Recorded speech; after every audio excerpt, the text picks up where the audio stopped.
جب مسلمانوں کے دارل خلافہ یعنی مسلم دور حکومت کی راجدھانی بغداد میں ہر دوسرے دن کسی نہ کسی دینی مسئلے پر مناظرے ہونے لگے، یعنی ڈیبیٹ ہونے لگی۔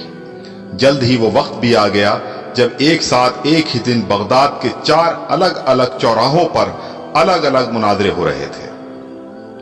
پہلا مناظرہ اس بات پر تھا کہ ایک وقت میں سوئی کی نوک پر کتنے فرشتے بیٹھ سکتے ہیں۔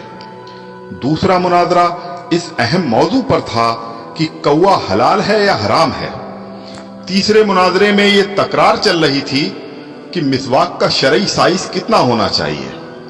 ایک گروہ کا کہنا تھا کہ 1 بالش سے کم نہیں ہونی چاہیے، اور دوسرے گروہ کا یہ ماننا تھا کہ 1 بالش سے چھوٹی مسواک بھی جائز ہے۔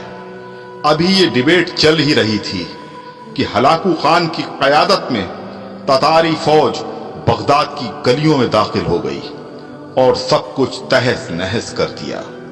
مسواک کی حرمت بچانے والے لوگ خود ہی بوٹی بوٹی ہو گئے۔ سوئی کی نوک پر فرشتوں کی گنتی کرنے والے لوگوں کی کھوپڑیوں کی میناریں بن گئیں جنہیں گننا بھی ممکن نہیں تھا۔ کوے کے گوشت پر بحث کرنے والوں کے مردہ جسموں کو کوے نوچ نوچ کر کھا رہے تھے۔ آج ہلاکو خان کو بغداد تباہ کیے سینکڑوں برس گزر چکے ہیں، مگر قسم لے لیجئے جو مسلمانوں نے تاریخ سے رتی برابر بھی سبق لیا ہو۔ آج ہم مسلمان پھر ویسے ہی مناظرے سوشل میڈیا پر یا اپنی محفلوں، جلسوں اور مسجدوں کے ممبروں سے کر رہے ہیں۔ داڑھی کی لمبائی کتنی ہونی چاہیے، یا پھر پائجامے کی لمبائی ٹخنوں سے کتنا اوپر کتنا نیچے شرعی اعتبار سے ہونی چاہیے۔ فرقے اور مسلک کے ہمارے جھنڈا بردار صرف اور صرف اپنے اپنے فرقوں کو جنت میں لے جانے کے دعوے کر رہے ہیں، اور دور حاضر کا ہلاکو خان ایک ایک کر کے مسلم ملکوں کو نیست نابود کرتا ہوا آگے بڑھ رہا ہے۔ افغانستان، لیبیا، عراق کے بعد سیریائی بچوں کی کٹی پھٹی لاشوں کی گنتی کرنے والا کوئی نہیں ہے۔ بے گناہوں کی کھوپڑیوں کے مینار پھر بنائے جا رہے ہیں۔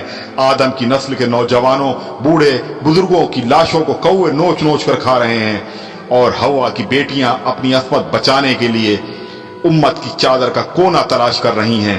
جی ہاں، اور ہم خاموشی سے اپنی باری آنے کا انتظار کر رہے ہیں۔